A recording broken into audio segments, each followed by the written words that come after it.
Voici la réponse de l'armée russe à la contre-offensive ukrainienne. De nouveaux bombardements, ici à Kharkiv. Une centrale thermique, un commissariat touché, un civil tué. Le Kremlin multiplie les frappes pour tenter de faire oublier ces images. Celles de la débâcle de leurs troupes. Les drapeaux russes brûlés.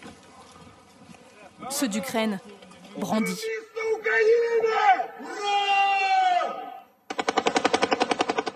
Car sur le terrain, le rapport de force semblerait s'être inversé.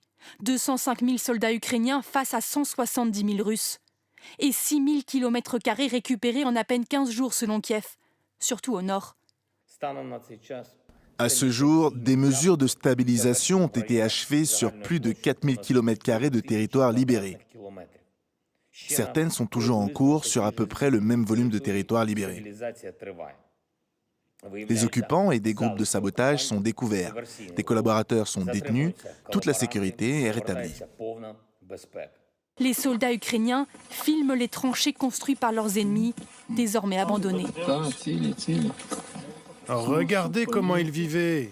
Il y a certaines de leurs cartouches, des grenades aussi. Et d'après leurs images, le départ des Russes a été précipité. Ils sont partis et ils ont tout laissé.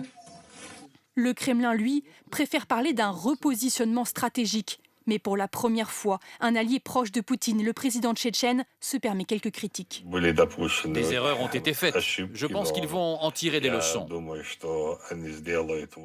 Dans les rues de Moscou, la plupart des habitants se montrent ouvertement confiants.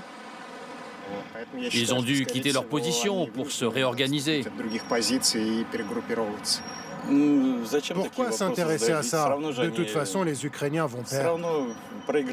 De façon anonyme, d'autres sont moins favorables. Si je vous réponds et que je dis la vérité, je vais aller en prison.